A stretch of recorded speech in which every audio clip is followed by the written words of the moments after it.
That book changed my life. Genuinely, that's probably the reason I started the agency. And I could sit down for 5 hours every 2 weeks and try and work out all of these ideas for filming videos. I could spend 20 hours editing videos, because I'm not good at it at all. If I was really like scarcity mindset, why would I do that? And I'm looking at that going, this is the biggest hack ever. All I have to do is sit in front of the camera, that's the bit I can do. I could film 20 videos in 2 hours.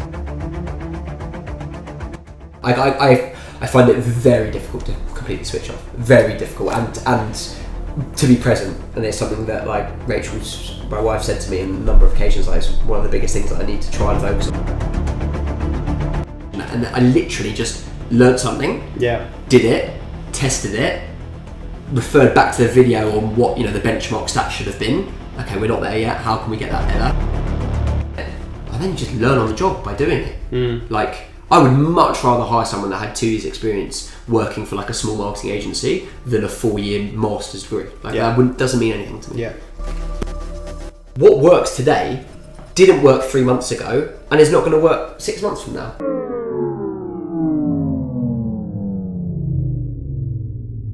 Part of the reason that I had to start getting up at 5 is like, I can't fit all this stuff in if I don't start getting up early.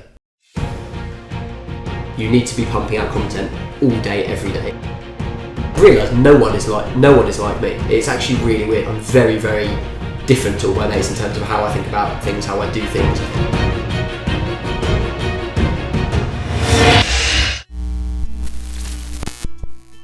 Hello and welcome back to another episode of Extraordinary with me, James Wallace, the podcast that shines a light on ordinary people who have gone on to do and see extraordinary things. And in this very special episode, I'm joined in person with Josh Delane, founder of Aptum Agency. Josh tells me how he grew his family business fourfold in just 7 years. We discuss a range of topics from biohacking to life hacking, marketing, and the future of social media more broadly. If you're watching this on YouTube, please don't forget to subscribe, share it with friends and family to help grow the podcast. And of course, if you're listening to the audio version, if you could leave a rating and a review from wherever you're listening from, that would also be greatly appreciated. Without further ado, enjoy the show. So Josh, tell me who you are and what you do. So my name's Josh Delane. I run my family business, which is called The Woodworks, and we design, manufacture and install high-end fitted kitchens. And I also run a digital marketing agency called Aptum, which specialises in building digital footprints for small businesses. Love that. And we are in the Woodworks We're showroom. in one of our 3 showrooms in Mill Hill. Amazing. Love it. Thank you very much. Very bougie. But what I find so interesting about you, because I've known you for a very long time now, is that you've had quite a varied, very career path. Yeah. And I'm just keen to unpick that a little bit and work out kind of how you got here. Obviously, running the family business is an obvious one, but you started. It wasn't so obvious at the time, but yeah, I mean, now it looks that way. So went to university, studied industrial economics, and while I was at uni, got offered a place at KPMG, so one of the big 4 accounting firms, in audit. And I applied for a load of places, applied to banks, got rejected, brokerage institutions, lots of places, and ended up getting an offer from KPMG. And my parents, being a Jewish family from North London, thought, being an accountant is a good base to your career. Mm-hmm. And so I went there and I studied for 3 years to get my ACA qualification. And I probably on day 4 thought, this is definitely not for me. But at that point, I was invested, and I thought, I'll stick this out. I had the benefit that the hours weren't mad, so I was working pretty much 9 to 5. I had a bit of studying to do in the background. Did you seriously know on day 4 it wasn't for you? Probably even before. I walked in, I was like, these aren't my sort of people. There was no one that was confident, outgoing, fun. That's exaggeration. They were lovely people, but they just weren't my sort of people. I could tell I was different very, very, very early on, and the work was just boring, just really boring. But you did an economics degree. Yeah, but did you not know? Well, yeah, but being an accountant is quite different from economics. Accountancy is like one tiny part of it, like understanding a P&L, but audit is just a really boring part of the industry where you're just reviewing a lot of numbers and just ticking them against bank statements. It wasn't for me. Anyway, the day I got my exam results, I passed and I handed in my notice that day. They said I can't say that, I'm surprised. And so moved on to greener pasture. So I was sort of looking for what my next thing was. I remember going for dinner with my parents, so this is going back maybe 8 years ago now. I went for dinner with my parents and they said, have you considered joining us? And I said, are you winding me up? Like, absolutely not. I've watched my parents pour 30 years of blood, sweat and tears into this business, working early mornings, late nights, weekends, and on the face of it I thought that's just not for me. Plus, wasn't that passionate about furniture, and I'm not practically minded at all, so the part in my head is like making furniture, it's just, I don't know one end of a hammer from another. So that wasn't for me. Anyway, I started interviewing at banks and all these different places, corporate finance houses, and I was like, this is more the same stuff, like just boring numbers, whatever. And then drove to my cousin's wedding in Wales, got stuck in traffic for like 7 hours, so it was just me, my mum and my dad, and started to unpack the idea of their business.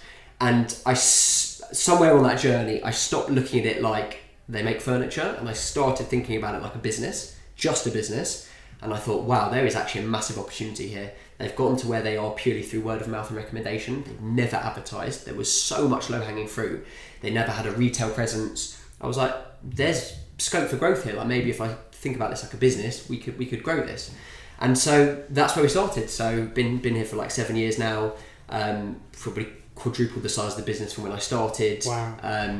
Gone from a 5,000 square foot production facility to a 15,000 square foot one, 0 showrooms to 3 showrooms, 20 staff to nearly 60 now. So it's been a massive growth journey. And when I started, my remit was, we've got to grow the business. And as an accountant, I was like, well, how do I grow a business? And the answer was marketing. And as an accountant, I knew nothing about marketing, literally nothing. And I always thought that I was never a creative person and that marketing was for creative people only. And the more research I did, and I started to play with it a bit, and I realised that digital marketing now is purely digital. It's just as much about maths as it is about art. And so I've got the maths side down because I understand numbers and analytics and all that sort of stuff. I just need the creative side. And so that's where we started building out the marketing team and getting super creative people into doing the more content-based stuff while I was running the paid side and the analytics and understanding the numbers. And we grew that team. We've now got 6 of us.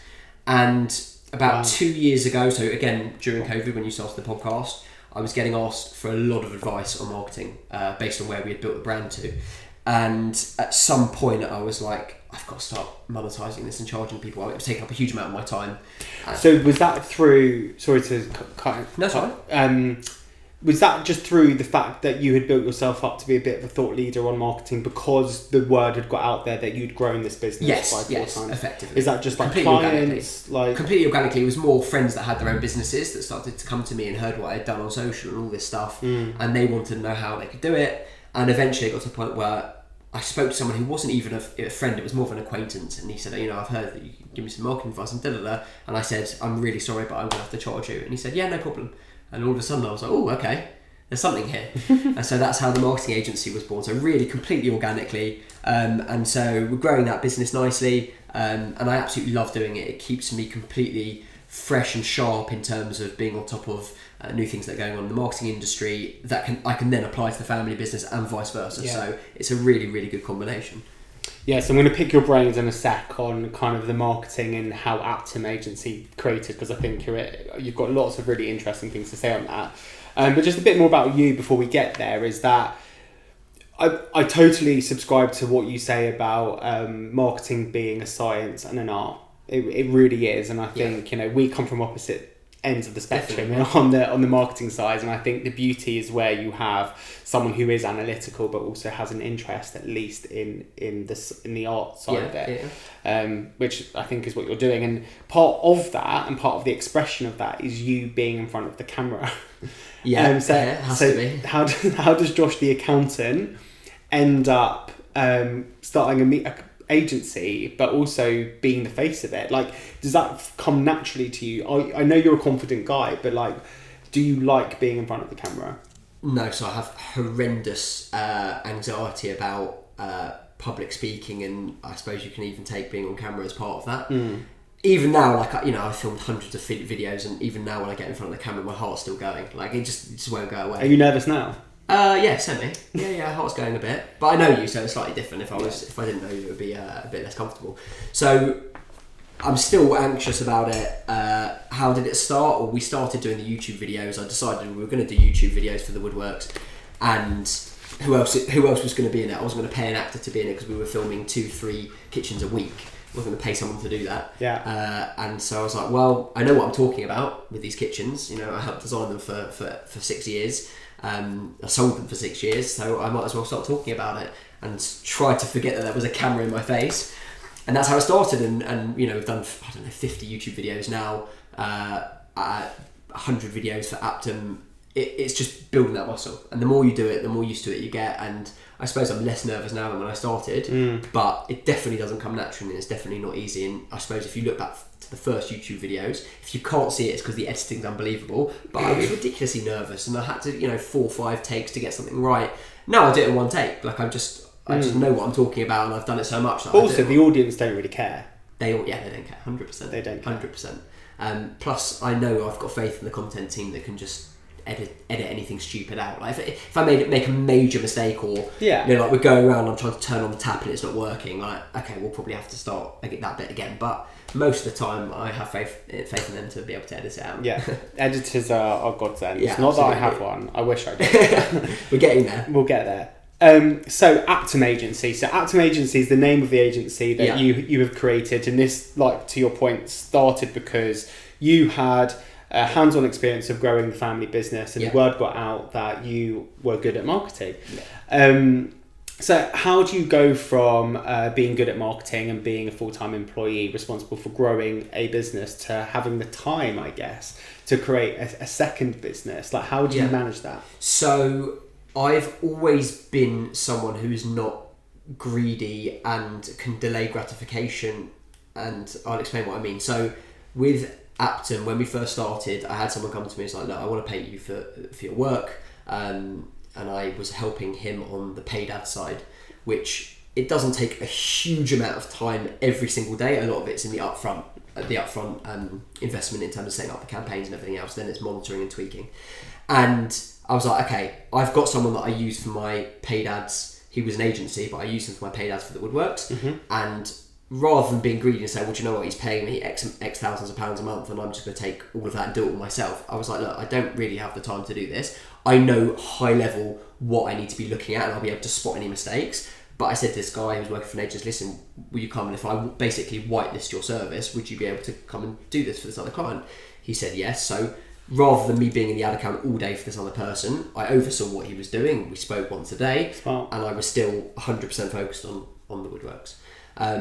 But it's something that not a lot of people are willing to do, and they're willing to work 20 hours a day.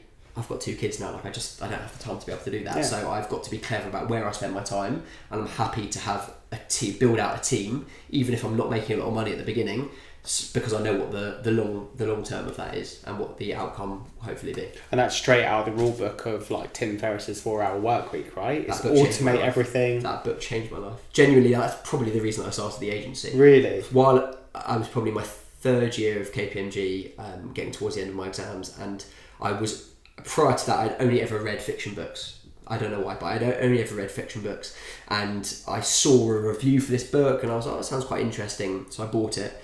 And honestly, I was on a holiday at the time and I could not put it down. I was like, I love everything about what he's saying. It was just clicking for me. It was like, oh my God, there's this way to make money where you're not working 24 hours and you can set all the automations up. I loved everything that he talked about. And so much of that I originally read however many years, 8 years ago, I'm still using today.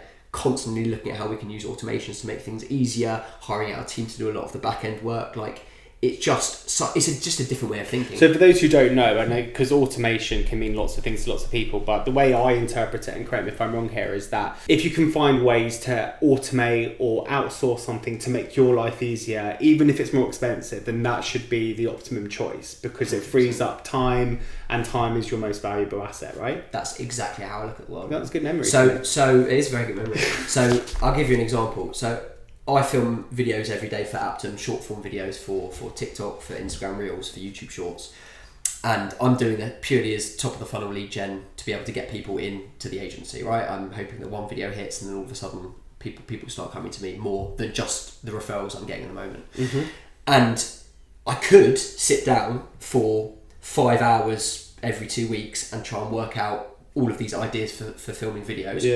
Yeah. I could spend 20 hours editing videos, because I'm not good at it at all.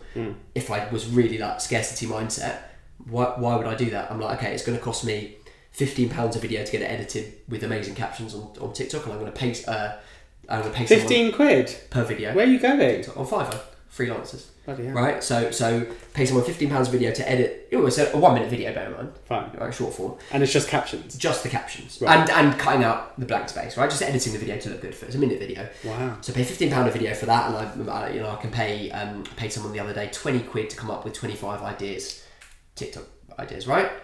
And I'm looking at that going, this is the biggest hack ever. It's like a pure labour arbitrage where I'm paying someone in another country. That's the going rate there, but with the power of the internet, you just send it over to me and I can use it in the UK, and with a blended cost of 17 quid a video, all I have to do is sit in front of the camera, that's the bit I can do. I could film 20 videos in 2 hours, and that's like a month worth of content, and then everything else is dealt with by other people.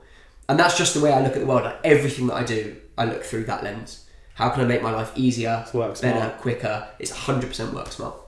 100%. Interesting. Well, that was a good detour. Okay. But I guess the original question was how you split your time. But I guess you find a smart way of doing it by packaging that up. To your point, if you've got 2 hours for content, you will film 20 videos in 2 hours.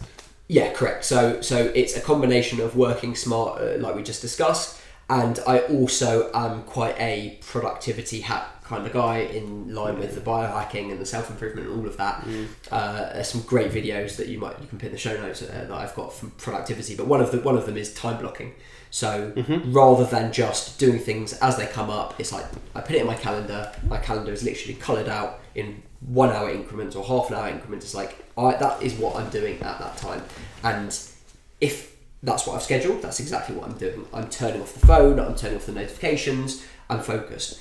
One of the biggest productivity hacks is on email. So I get hundreds of emails a day. I'm sure I'm not the only one. Yeah. And one of the things that used to drive me mad, I was trying to do something and I constantly got the Outlook notifications popping up, or on my phone, and I would look at it and I'd take my eye off the ball for a second of what I was doing, and I would be like, I've got to reply to that email later, or what's that all about? And it's this term called switching cost, which is basically the time that it takes for your brain to switch from one task to another and then back on the task that you were focusing on, and it has a really detrimental effect on your productivity. So what I do now is I turn off all notifications, and one step further, I actually turn off my Outlook completely. So you can work offline. So I literally press work offline. So I come in the morning, let's say I've got 25 emails from the night before, click work offline, I'll deal with all of those emails, they all go out, and I won't turn my inbox on until midday the next day, which means that nothing's coming in, nothing's bothering my time that I've set out and penciled out to do various tasks, and I'm able to stay super focused. Smart. Do you subscribe to Inbox Zero? 100%. So you get to zero. I reckon if I pulled up my phone now, there might be 2 or 3, whatever, since we started. How do you feel about that? What? Having 2 emails. Oh no, that's fine. That's easy. Doesn't give you anxiety or anything? No. But if I had 100 that are unread, I can't not do my emails on holiday. Like that's really bad. Like I don't want to. I couldn't switch off for that extended period of time, 3, 4, 5 days, and then come back and have 500 emails in my face. That would properly cripple me. Yeah.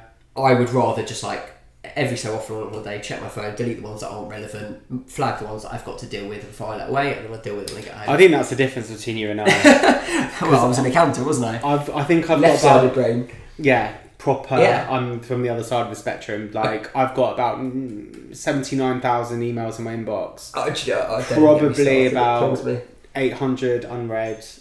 No, I can't live like that. My mum, I work with my mum, and she's the worst at monitoring her inbox. I mean, she gets replies to emails or whatever, but I somehow manage to keep people happy. Right, but I can't even tell you she asked me to do something on a computer, and I look, and it's 10,087 unread emails. Her desktop's an absolute disaster. I'm like, how can you live like this? And I'm not like an OCD kind of person, but that just, I don't know, I can't deal with it. I know, it's so inappropriate for me to say, but I do kind of wish, and I've said it to my therapist actually, I was like, I sometimes wish I had OCD. Because I would love... Just about your inbox though. Yeah, but I feel like when I was at uni, when I was a kid, my bedroom was immaculate, I was tidy, I was a tidy person, but now I'm just... life gets in the way, doesn't it? I'm just a mess. Yeah, life gets in the way now. But honestly, if you do want to start the inbox zero thing, the biggest hack is just whatever you've got in your inbox now, wipe it. Just put it in a folder. Yeah. Just put it to one side, and then start from scratch. And it's like that's gone into the cupboard, and I've like stuffed the cupboard full, closed the door, and we can start. That's what I do with my desktop every year. When I get to Christmas and everyone's like winding down, I highlight everything and put it into desktop 2021. Yeah, and it's like problem. Yeah, I like and that. I'm just like. But interestingly, and I think this is when you run your own business and you have skin in the game, and it's your investment, it's your money, and it's your time. I do feel like the levels of the focus changes slightly. It's completely different. Like my podcast stuff is organised like immaculately. Like you were saying the other day that you get up and you're thinking about the first thing you think about is like the edits and how it's going to look and whatever. I mean, I completely get that. I find it very difficult to completely switch off. Very difficult and to be present. And it's something that like my wife said to me on a number of occasions. Like it's one of the biggest things that I need to try and focus on is like you're always thinking about something else, and it's completely involuntary. Like I can't help it, but I'm always thinking about. So this is something that came up for me again in therapy, because I was saying, I'm really struggling to switch off. Why can't I relax? Why can't I just watch a Netflix series like all my friends? I just want to watch it. And I worked out that actually my form of relaxing is editing. I find it quite therapeutic. It's deep focus, it's deep work, and it's like I'm not you get someone into a flow state, and then it's relaxing. Flow state, I'm calm, I'm not anxious, and it's like I would happily stay in on a Saturday night to edit a couple of podcast episodes. Yeah, and I find if I wasn't married, I would be working all hours that God sent. No, so it's Rachel's fault. Rachel, it's a benefit of being married. She keeps an eye on me, make sure that I'm not a hermit. It's true. That's good. So. My final question before we move away from Apton specifically is kind of I'm interested in how you go from accountancy to marketing. Where did you learn everything? Because marketing is in itself, and I'm someone who I'm a marketing practitioner. That's my day job. Yeah. But I never studied it. I'm a politics grad. Yeah. So I do think you can learn it. But there are people who study it for years. There's masters in it. There's doctors in it. Yeah. So you, within the space of 2-3 years, have got yourself to a really high level of understanding how paid advertising works, how digital marketing works, how retargeting works, how the funnel works. Yeah. Where did you learn it all? Completely self-taught. Reading books, investing time, watching YouTube videos, and just doing it. That's the biggest thing. So I'd watch a YouTube video on the funnel and I was like, oh, this is really interesting. Okay, now let's draw out a funnel for what the woodworks and how that would look. Okay, so we've got to do this at the top, this at the middle, this at the bottom. Okay, right, so now we've got to create a landing page. And I literally just learned something, did it, tested it, referred back to the video on what the benchmark stats should have been. Okay, we're not there yet. How can we get that better? Where are the problems? And as an analytical person with the data on my side, that was never the problem. I went to university. I've got quite a logical, analytical mind. So the theory part of it was great. The creativity part is where I really struggled. So that's obviously where I had to have the content team. And the minute that we got a content team and it wasn't me doing it, things just completely took off. Completely self-taught. But people study marketing. I don't really know why. I mean, I wouldn't hire someone for Apton that had a marketing degree. Really? Well, it's not relevant. What are you going to be learning in marketing? Nothing that I couldn't teach you in a week.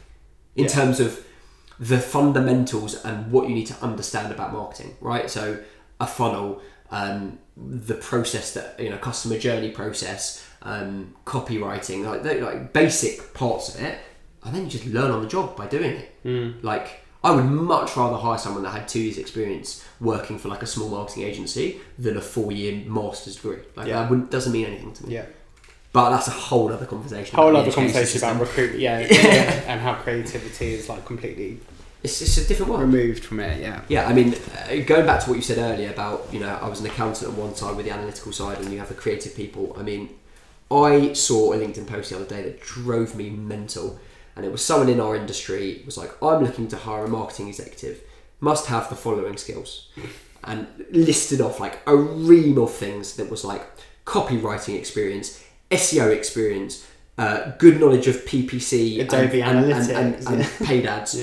Must know how to use Adobe Premiere Pro, Adobe Illustrator, full working knowledge of the funnel. All of this stuff, right?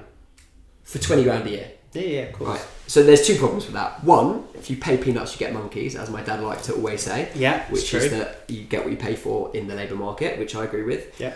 The second part of that is people need to understand that what you're asking for in that job spec are two fundamentally different types of people. You'll have the media buyers and the paid side and the funnel builders that are data centric, right? The people, the nerds that are really looking at the numbers, like I am, and looking at the data and interpreting it, and what's your click through rate and what's your CAC and all this stuff, the proper numbers. Mm-hmm. And then completely on the other side of the spectrum, you've got the creative people that are going to be doing the filming, the editing, the producing of the content. So it's a completely different type of person than you would need for the analytical side, right? You need both people. Or you need two different types of people. You can't ask for one person to do the same. I do completely agree with that. And I also agree that marketing can be taught. And I'm starting... I don't believe you have an innate ability to do marketing, but I do...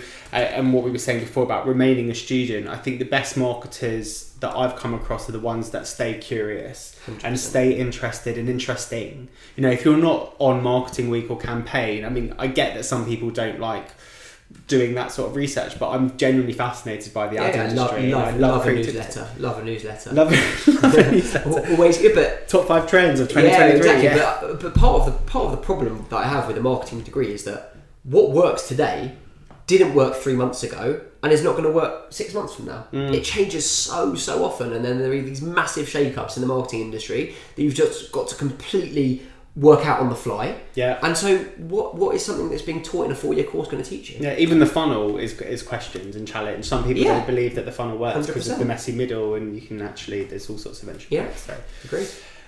Right, so let's move on to tips for SMEs, because I think I'm here today to kind of extract and help all sorts of business owners out with sort of some marketing advice. So, good. Let's go. So you are offering incredible tips and advice for SMEs. What is the number one complaint that people come to you? Like, what's the essay question when someone says, Josh, I need help, and you say, what do you need help with? I would always start with, what are you actually doing for your marketing? And they'll say, I'm doing one post on Instagram a week and one post on LinkedIn every 3 months. And they're saying, why doesn't it work? Right. And I don't think people quite understand the volume of content that you need to be able to be putting out into the world to be able to stand out, especially if you're in a saturated market. But just generally with the world the way it is, with short attention spans, you need to be pumping out content all day, every day. And Gary Vee, who I'm a massive fan of, said it best. I mean, we started talking about it a number of years ago. You need to stop thinking about yourself as whatever your business does, and you need to start thinking about yourself as a content production business, the business that you do. So like, we're not a kitchen business, we are a media company, that makes kitchens, right? And it's just a completely different way of framing what you do. And people are scared by investing in a massive marketing team. Like, I get it. And there are ways of leveling it. You don't have to go from 0 to 5 people and have a massive payroll. Like, 100% I understand that. I empathise. Do you need any marketing team? Surely if you were a founder owner and you run a recruitment business, is that something that you could still make content for? 100%. Every business can make content, because you could be making B2B content. There's actually someone in our industry that does it very well. B2B content, what's going on in the job market, what are you seeing, these are some new candidates we've got, this is what we do differently to attract the right candidates, this is why you should always be putting the salary in your job spec. You know, I mean, there's a lot of content that you could produce about that specific example. But you don't necessarily need a marketing team. I would ask you, what are your skills? What do you feel like your skills are and your personality? On what side of the spectrum do you lie? Are you a creative person? Are you an analytical person? And then potentially match that up with a freelancer to do some of the work that you couldn't potentially do. Yeah. And start there. But the biggest thing again for me is, and why I put out the free tips, is I want people to actually have a base understanding of what you're looking at, what the numbers mean, what all of these terms are, so that you don't get your wheels spun by an agency who you're just going to flush money down the toilet with. You know, I think back to when my dad, when I started, if I spoke to him now about marketing, I mean, I do speak to him about marketing, he's like, I don't know what you're talking about, but he sees the results and he's very, very happy. But there are a lot of agencies that will literally try and drain you of cash by talking facts and figures and abbreviations and things that you just don't understand. So for me, it's like, have a very base level of understanding what marketing is, how it works in today's day and age. I'm not saying you need to be an expert, just understand enough to be able to have a conversation about it, which is why I give the free advice, and there's hundreds of hours of YouTube videos that you can watch on this. And then from there, let's start dissecting what sort of person you are, what potentially you could do, and what you could get a freelancer to do. And if you don't have any time at all, again, you can hire a team to do it. But as long as you know what you're telling them to do and how to do it, and giving some direction and understanding, then you'll be able to. So I'm going to play devil's advocate for a minute then, because if you're I'll use my recruitment agency example. You've got a team of 5-10 people. You just want to get more leads. You want more candidates and you want more clients. Is your advice, back to the science and the art piece, around do some brand building but also do some lower funnel performance media at the same time, or do you see it working in tandem, or do you typically advise them to build the brand, become discoverable, be visible on LinkedIn or wherever your kind of platform or choice is, and then sort of work on the leads that way? Okay, so it's hard to give specific advice without knowing the context, but I would say to this company, what your revenue numbers like at the moment. Let's just say they're doing £1 million a year. If you're doing £1 million a year, you have one marketing channel that is working really, really well for you. Yeah. So the first question is there a way of leveraging that? So let's just say you had got to £1 million a year purely through referrals. And I know a lot of recruitment companies, for example, will pay people, or maybe they don't at the start, but I know some people do. They get referrals, that's how they get new clients. Okay, so maybe you got to £1 million with no effort on this side. Can you leverage that and go one step further, potentially by incentivizing people to refer you, by giving away 250 quid, 500 quid per referral, right? Yeah. And you have to then look at the numbers in terms of what each client is worth to you, and could you afford to do that on a customer acquisition basis?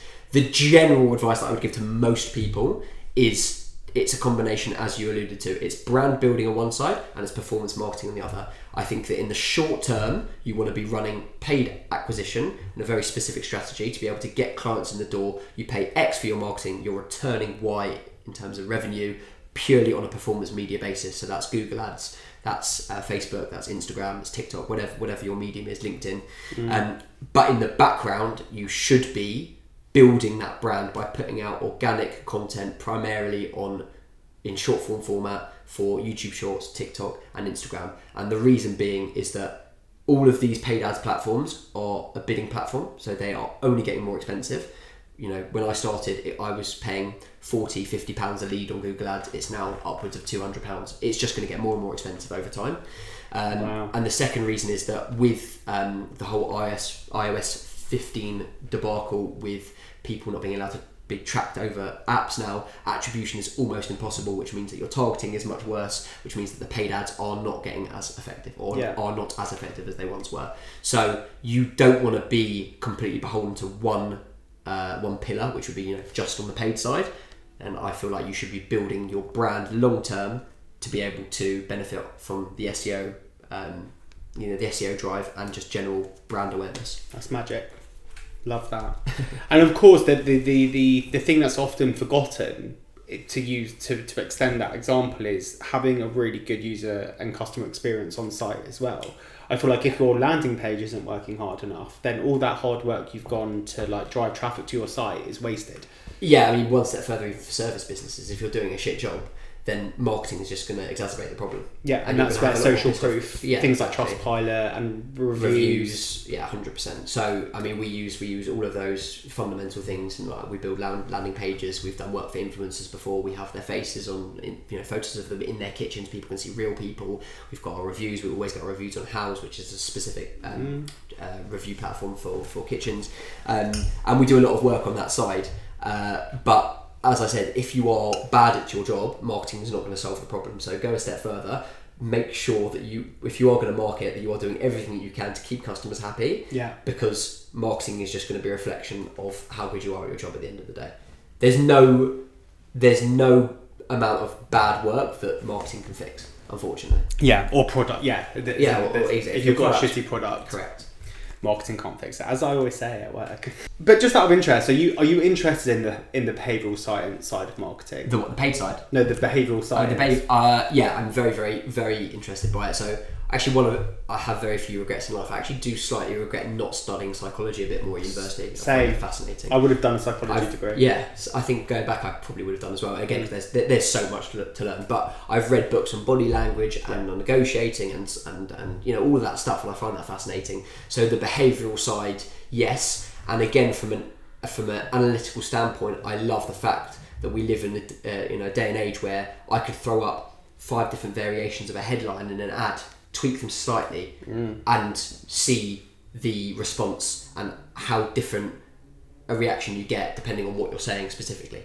You know, like adding an emoji into your ad headline, I read the other day, on average boosts conversion rate by 160%. Yeah. That's mental. And email subject lines as well. Yeah, I mean, but like, think about that. Like, why? It's so weird. Is that because not a lot of people are doing it? Is it because it catches your attention? Like, you know, why? But the people that are, in my opinion, like the best marketers that I look up to are the people that take it a step further. Who like are we're they? talking about. So Gary Vaynerchuk, 100%. Yeah. Alex Hormozy, I don't know if you know about him. He's unbelievable. You've referenced him a few times. Yeah, he's an absolute genius. He's our age and he's just, you know, he's worth like 100 million, but he is a genius marketer and salesperson. Right. People that just, they get it, but they can articulate it so well. I can only hope to be like that one day. But yeah, it's those are the people that I really look up to. And on the behavioural side, like, they're so good at unpacking certain theories, psychological theories. You know, price anchoring. I find that whole thing fascinating. Oh, I love it. Unbelievable. So there's a really interesting anecdote. I'm probably going to butcher it, but I'll try and remember it. So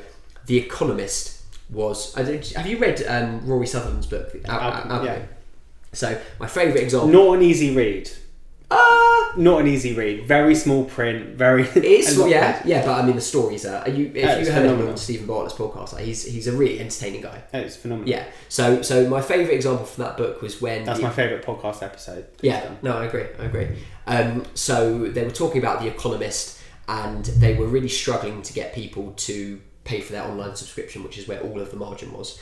And so they contacted Ogilvy and they said, we've got this problem, what do you think we should do about it? So there was, prior to this, there was either you pay, I think they said it was $100 a year for print subscription or $100 a year for online. Yeah. And what they did was they added a third option, which was basically $200 for print and digital, and it was like, well, this just makes the digital one like an absolute no-brainer, and drove like a ridiculous amount of traffic. So in terms of the behavioural psychology part of it, I love that. That's why I love that book so much. I think it's absolutely fascinating. But I read that through the lens of, okay, what of these principles can I try and apply to my own business and to my clients to see if that will work. Smart. Yeah, I think my favourite story was the how Uber changed the game with waiting times. Yeah. So it showed it on the screen. Yeah, it showed you on the screen and where the driver was. Yeah, because people don't mind waiting for their taxi as long as they know where it is. Yeah. And that's why in user experience websites, when you're filling out an application form or you're in the payment section, step 2 out of 5, it will be breadcrumbed. Yeah. 100%. It's so smart. But we split test all of that. So when we build landing pages, it's like, okay, what difference in terms of percentage uplift will leaving those breadcrumbs make a difference? And it's like, okay, well, there was a 30% uplift in form fills when we did the breadcrumbs. So like, again, come back to the data, like that's the sort of thing I love that. I love analysing the data. So like, let's try this, maybe like tweak that and really get into the nitty gritty of it. And don't be fooled. I mean, the best marketers out there in the world do it as well. Like it's no secret, I'm a huge fan of Stephen Bartlett. Yeah. And I am in his little insider group. Okay, so what does that entail? He's got like a secret group on Telegram. Okay. That I don't know how I think I registered for something and I got added into it. And so how many people are in this group? I say small. Yeah, I was going to say a secret group of 10,000 people. More. I think it's like 20,000. Right, okay. But before the release of every podcast episode, he asks this group to pick the thumbnail. So he's crowdsourcing the... Well, it's market research. He sends out 5 thumbnails and he asks the community to pick the most engaging one, or which one they prefer the most, and then he'll run with it, and then he'll close the loop and say, guys, just to let you know, it does a little voice note. He's like, just to let you know, this is the one that worked. And not only that, but we A/B tested it, and it got a 12% higher listen through rate and all this stuff. So like, it's really interesting that even he who like... Well, you don't hear him talk about data or numbers at all. No. He's very like purebred marketing creative side. You know, never talk to him talking about the numbers. As if he just like was like, yeah, of course this is the thumbnail. It's the best one. It's what we came up with. Yeah. And it's just like interesting. That is interesting. That's really interesting. Same as Gary Vaynerchuk is very like high level. This is like what you do about your brand, but obviously what people don't see behind the scenes is this massive team of data scientists that are literally analysing every line of data that comes in. Yeah, I mean, I work with VaynerMedia, like they are my agency. Yeah, I'm sure there are ridiculous numbers guys there. Ridiculous, but they are like, they look at things like completely different. They're data scientists, like the best media buyers and people that work in marketing agencies on the number side are data scientists. Hardcore, they love numbers, they understand. They will ask questions about trends in data that like no one would have even thought of. That's but it's all day every day. They won't just, because some agencies, and this is why it's important that we flag this to small businesses, like some agencies will say, yeah, we'll do an always on optimization thing, but always on needs to be always on, because things change by the hour in retail specifically. Yeah, well, it depends how much you're spending. Obviously, the more you spend, Obviously, the more you've got to be in the ad account. But it's definitely not a passive thing. It's not this thing you set up once and then just review after. Yeah. Or hope that the algorithm is going to automate everything for you. Although Facebook loves to tell you that. So when it comes to your own kind of like views on marketing and marketing theory, do you kind of subscribe to the classic marketing funnel? Are you kind of an awareness, consideration, conversion type of person? I think it depends what your product or service is. I think that if you sell a product or a service that has a long sales cycle, I feel like the funnel is a very, very important thing to understand. Yeah. Purely because people will go through those stages of awareness, consideration, and conversion. So, that consideration piece in the middle is about, okay, these people have found out about my product or my brand. Now I need to educate them about the benefits of what we do and why we're great at our job, etc., before they're even going to consider getting to the next stage. Yeah. And bear in mind, for the woodworks, we've got an online-offline process in that all of our marketing is done online, with the pure intention of driving them into the showroom, into a physical retail showroom. Once they're in here, it's completely out of my hands. Can you attribute them? Because do they have to book an appointment? Yes. Yeah. Well, you have the odd walk-in, but you try and ask them a question about how they found out about you. Some, most people don't know, or it will be like a last-click attribution type thing where they're like, "Oh, I just walked past your shop," but they've seen that 5 ads before that. They just don't remember. Correct. But attribution is almost impossible. So skews your ROI though, doesn't it? Yeah, but I take a purely holistic ecosystem ROAS, which is like, this is the total amount that we've spent on every bit of marketing in the business, and this is the total value of jobs that we've agreed, and this is our blended ROAS. Because it's honestly impossible to attribute it per platform. It's impossible. And we're doing something at the moment. We're testing YouTube ads, which we haven't done before. Smart. Because again, Facebook costs are going up, attribution's impossible. So we're testing YouTube ads, but we're going one step further and we're building a whole separate landing page with a separate type form just for those ads. So I'll know the ROAS just on the YouTube stuff, but I don't want to be building out 5 different landing pages for every channel that we have. But even then, technically, they'll land on the YouTube landing page. They might be like, "This is interesting. Come off it," and then search it and click on the page. Correct. And we'll have some retargeting ads that they might see a Google retargeting ad because they watched the YouTube video, and then they'll go in the funnel that way. I mean, that's why it's almost impossible to keep an eye on it. I'm sure someone very clever listening is probably thinking, "No, there's a way of doing it." There are softwares that do it. There is a software called Triplewell, High Roast. There are softwares that do that. Mega expensive, and those are for people that are spending like $1 million a month on ads. We're nowhere near that. Okay, so let's talk a bit more about you and your guiding beliefs. You've already talked about biohacking, self-development. Like, you're very into it. You wake up at 5 a.m. You're part of the 5 a.m. club. Yeah, most days. Yeah, me too. When my kids I said most days. Yeah. No, I don't want anyone to be under the impression that I'm hardcore 5 a.m. 7 days a week, 52 weeks a year. It's most days, but like at the moment my kids aren't sleeping and I'm up like every other hour. I'm obviously not getting up at 5. Like, sleep is important. I'm very, very clear. Yeah. And also, I'm the same. I talk a lot about waking up early and like all the hours and weeks that it adds to your year and productivity, that kind of stuff. But I generally don't sleep that. I don't need a lot of sleep. I'm wired to wake up early anyway, and I always have done. So how many hours of sleep do you get at night? Varies. I try and be in bed for like 9:30. Okay, so you're still getting a good 7. Yeah. Okay. Do you know that statistically, you are more likely to get struck by lightning than you are to be a person who is genetically capable of getting less than 7 hours sleep and still be biologically okay? Probably. So there's a book that I read called Why We Sleep. Have you read it? Yeah. Unbelievable. So I bought this ring. This is an Aura ring, Mm-hmm. and it's a sleep tracker. And I bought this after reading that book. Like, sleep is very important. Very, very, very important. And that book's fascinating, by the way, for anyone who's interested in self-development and biohacking or whatever. Also, it's got some like socio-economic views on it as well. That sleep is the most democratic form of healthcare. I mean, it's the most obvious statement, but it's super simple. And how much discrimination and bias there is in the workplace for people that get in early 100%. are seen as like the best employees. 100%. And like I've been in hospital recently with having 2 kids, and we slept overnight, and Rachel was literally woken up like every hour. She's sleeping with like bright fluorescent lights on. Someone's coming in every hour, checking the heart rate, checking the blood pressure, all this stuff. And I'm like, let them sleep. Like, these people are in hospital. If they slept, their bodies would be able to recover better. And you're testing them every hour. Like, how do we not live in a day and age where they can remotely check your blood pressure and your heart rate? Like, there has to be a technology that needs to be developed. Weird. Let them sleep. Yeah. I get it, you've got to be careful, people are in hospital, but yeah, that's one thing that struck me from that book. But anyway, very, very interesting book.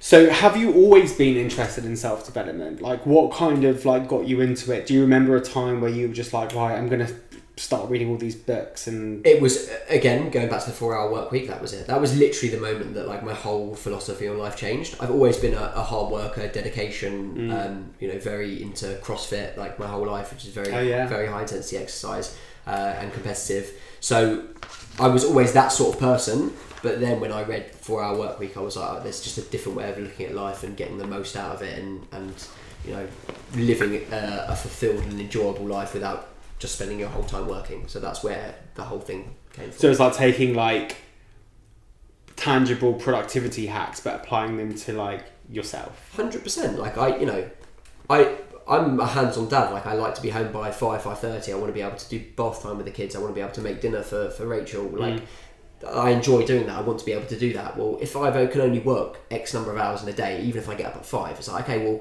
how am I going to get more out of the day? Time's got to give, yeah. Yeah, I'm not going out for an hour and a half leisurely lunch like a lot of people that I know. I'm literally eating lunch at my desk. I'm eating a fucking pack of chicken.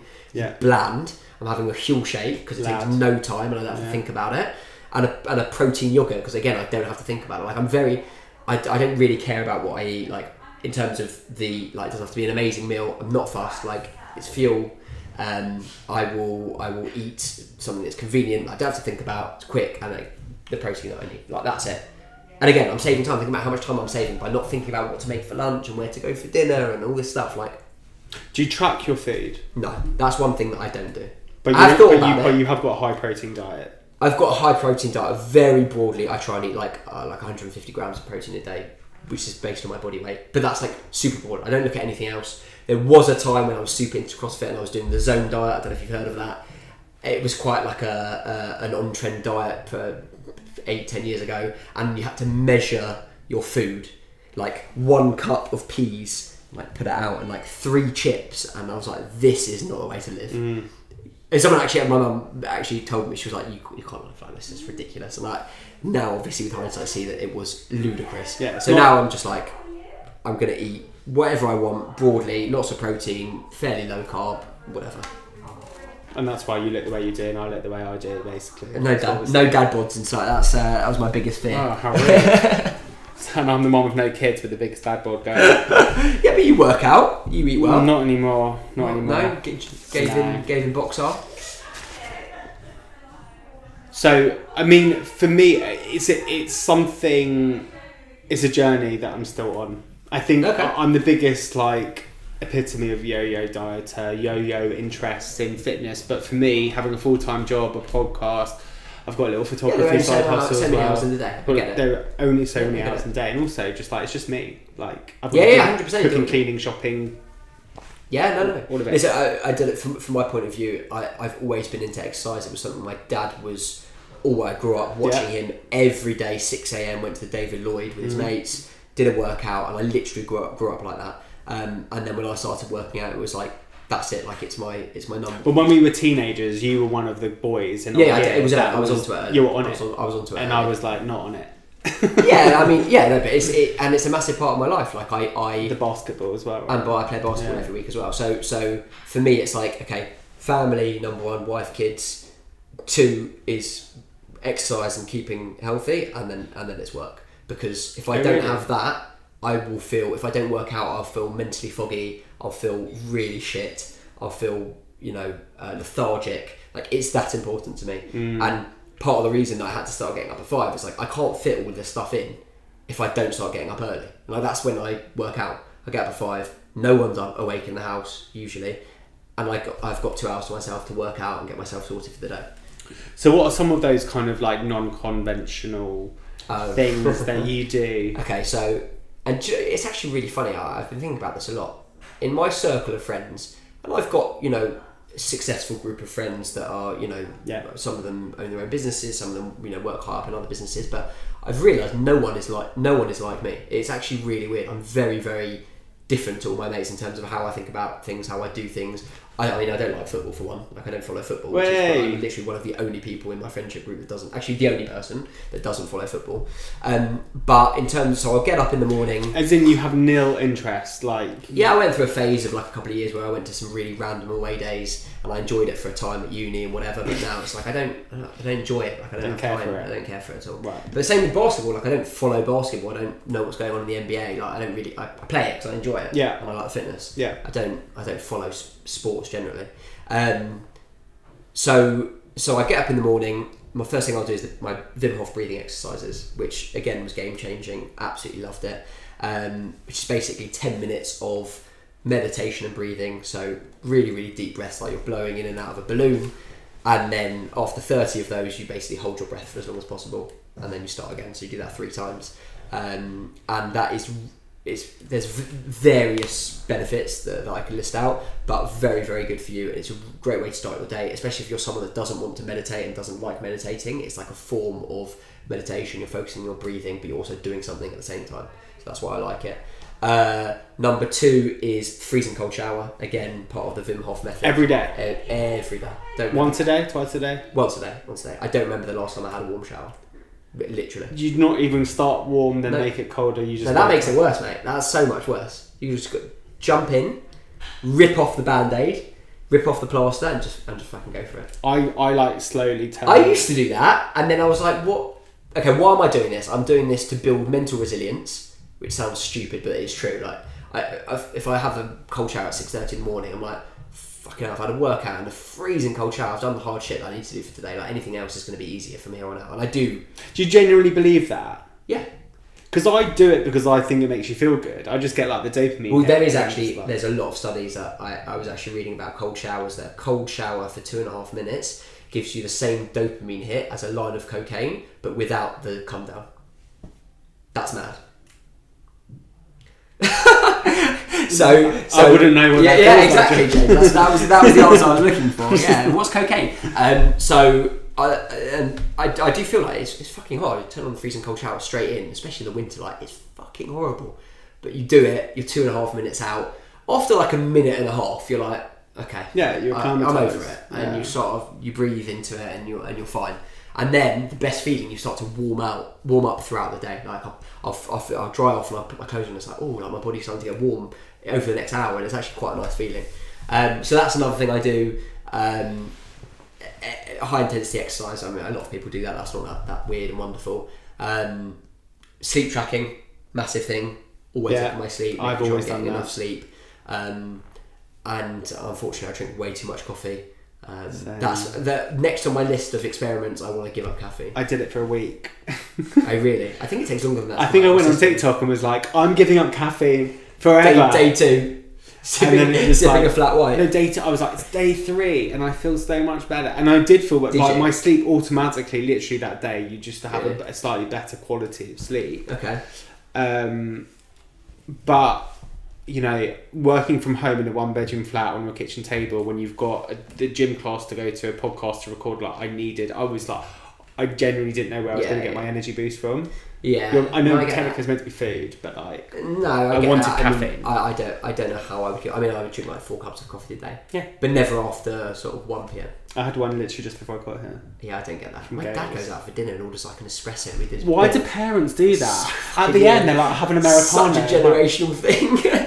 You'll have a double espresso in the bill. It's like, Dad, it's 10 o'clock. Like, what's it's like they're immune. They're wired differently. He's like, I don't feel it. What? It's like, and I pride myself on being like a coffee drinker. Like I drink coffee. I'm so mature. It's actually associated with your personality. Yeah, you're one of those guys. I identify as a coffee drinker, and then like I can't have. But then I'm like a bit of a weak one because I can't have a coffee after dinner. I mean, I can. Or but past 2 p.m. Yeah. No, I don't have it past 2 p.m. Otherwise, it'll affect my sleep. And the other biohacking thing that I do is, I don't know if it's biohacking, but I also wear blue light blocking glasses at night. Do you? Yeah. So I started doing it during lockdown because I was literally staring at a screen like the whole time. And is it not better to just not stare at a screen? Yeah, but that is how I unwind. Like at the end of the day, so I watch TV either in bed or on the sofa. And if I go look at my sleep tracker and I'm like, oh, I'm really restless. Like I'm moving around a lot in my sleep. And you click on restless and it says one of the biggest factors is staring at a screen before bed. And so I'm like, okay, well, I'm not going to stop doing that. That'd be a really massive swing. So I'm going to just put some blue light blocking glasses on. I hope it helps. Hasn't helped that much. Yeah, I was going to say. But now it's a placebo thing where it's like, I have to wear my glasses when I watch TV. No, that's key. I admire the effort. But yeah, no, obviously, like if I was a complete purist and then a complete biohacker, I would remove my phone from the bedroom. No. I went through a phase. This is mad. I went through a phase of 2 weeks reading before bed. And I watched my sleep noticeably get better. Really? But Rachel's dyslexic. She doesn't like reading, so I was like, I feel bad. I'm just sitting there reading my book, and it's quite like it's not a 2-person activity. No.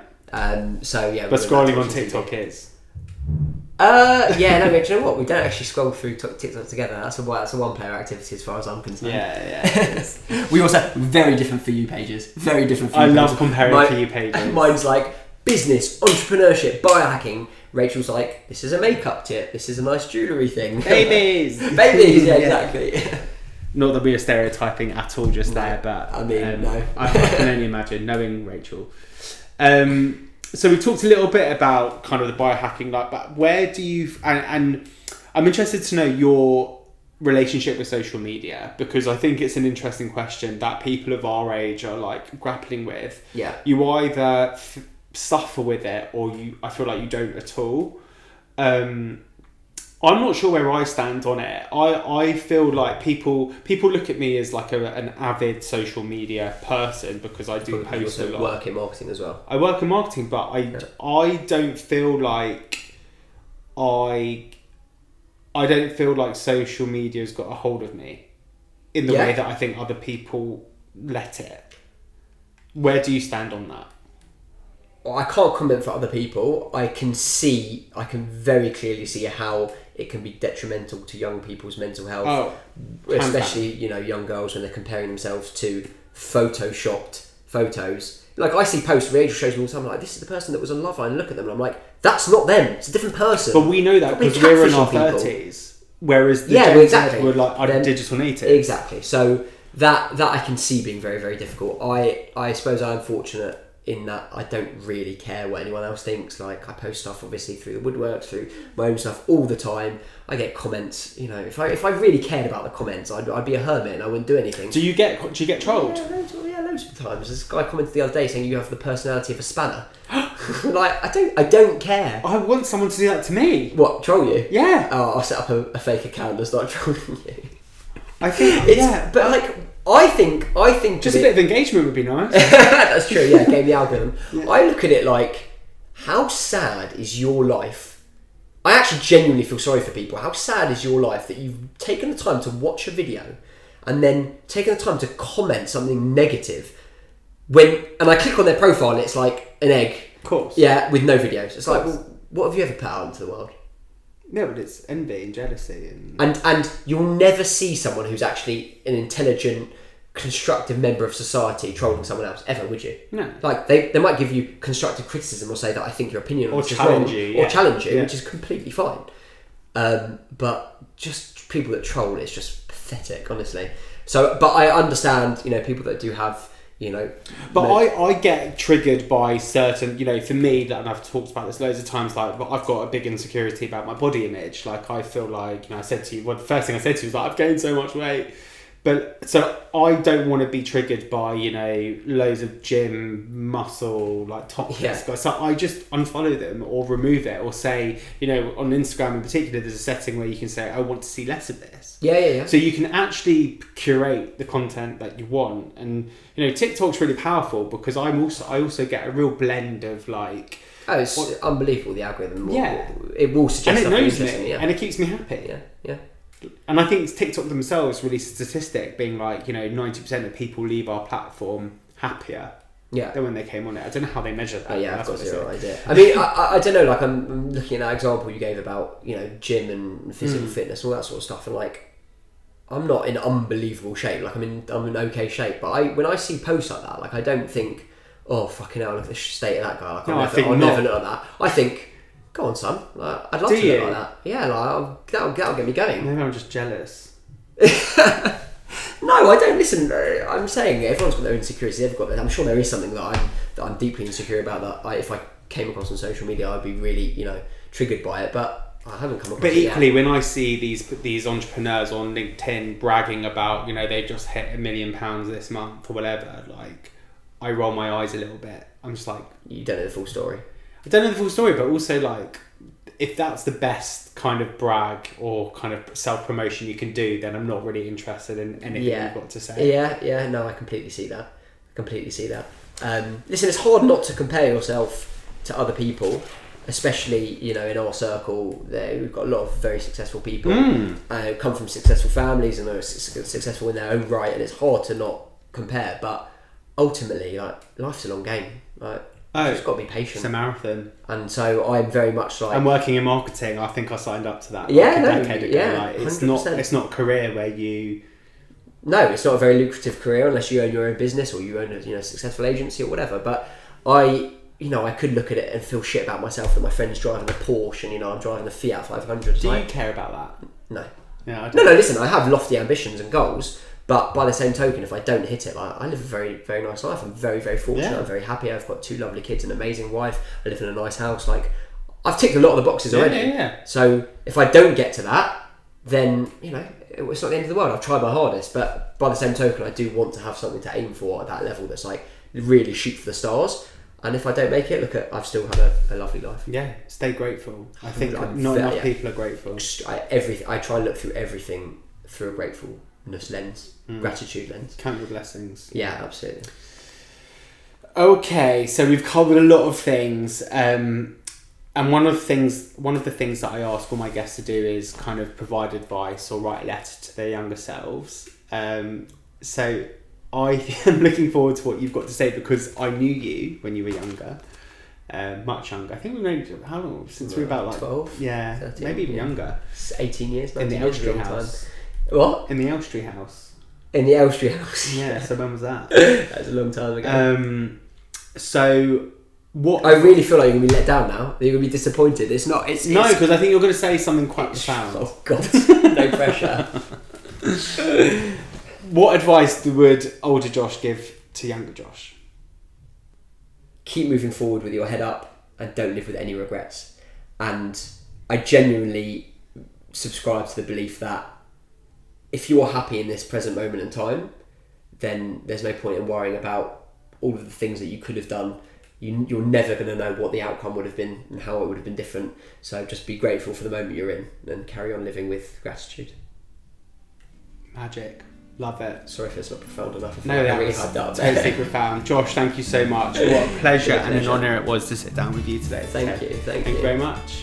Thank you, as always, for taking the time out to listen to this podcast. I hope you enjoyed listening to it as much as I did making it. It was something slightly different this time, obviously with the video production. So if you did manage to watch it on YouTube or Spotify, please let me know what you think. Whether you loved it or hated it, I would absolutely love to hear from you.